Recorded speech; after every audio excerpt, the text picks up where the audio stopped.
Tidak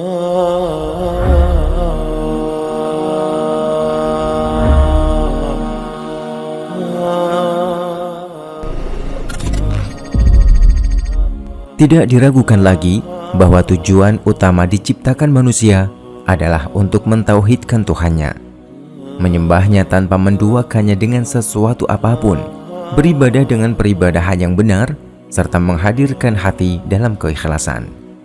Ketika semua upaya peribadahan tersebut sudah dimaksimalkan, maka yang tersisa adalah berprasangka baik pada setiap jalan hidup yang telah Allah tetapkan untuk manusia. Mengiringi setiap usaha dengan doa, dengan berkeyakinan bahwa Allah Ta'ala akan mengabulkan setiap doa yang dipanjatkan oleh semua hambanya.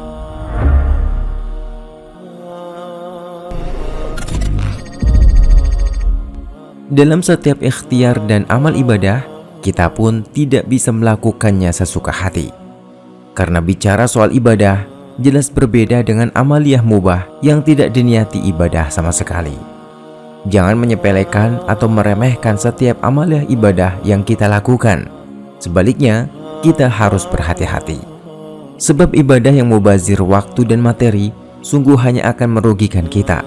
Demikian karena ibadah kita tidak dilakukan dengan ilmu yang benar, ilmu yang diajarkan oleh Nabi kita Shallallahu Alaihi Wasallam. Allah Ta'ala berfirman, "Wahai orang-orang yang beriman, janganlah meninggikan suaramu melebihi suara Nabi, dan janganlah berkata kepadanya dengan suara keras, sebagaimana kerasnya suara sebagian kamu terhadap yang lain. Hal itu dikhawatirkan akan membuat pahala segala amalmu terhapus, sedangkan kamu tidak menyadarinya." Ayat tersebut memberikan petunjuk kepada hadis yang diriwayatkan oleh Aisyah, istri Nabi Shallallahu Alaihi Wasallam. Beliau berkata, "Aku bertanya kepada Rasulullah Shallallahu Alaihi Wasallam tentang ayat ini dan orang-orang yang melakukan kebaikan yang telah mereka kerjakan dengan hati penuh rasa takut." Aisyah bertanya, "Apakah mereka adalah orang-orang yang meminum khamr dan yang mencuri?" Nabi Shallallahu Alaihi Wasallam bersabda, "Tidak, wahai putri As-Siddiq. Akan tetapi, mereka adalah orang-orang yang berpuasa, melakukan sholat, dan bersedekah dalam keadaan takut bahwa amal-amal tersebut tidak diterima. Mereka adalah orang-orang yang berlomba-lomba di dalam kebaikan." Ini memberikan penegasan bahwa mengetahui apa-apa yang merusak amal pada saat pelaksanaannya dan mengetahui apa-apa yang membatalkannya dan menghapuskannya setelah pelaksanaannya merupakan di antara perkara yang sangat penting bagi seorang hamba untuk memperbaikinya dan bersemangat untuk mengamalkannya dan memperhatikannya.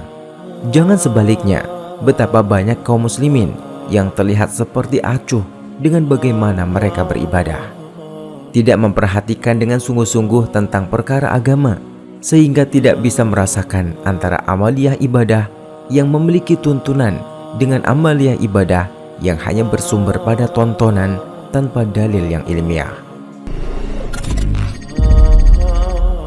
Abdullah bin Umar radhiyallahu anhuma menjelaskan di dalam asar yang dinukil dari beliau, setelah beliau bersedekah 1 dirham, beliau berkata, "Seandainya aku tahu bahwa Allah menerima dariku 1 sedekah atau 1 sujud karena hal itu perkara gaib, maka hal itu lebih aku cintai daripada kematian."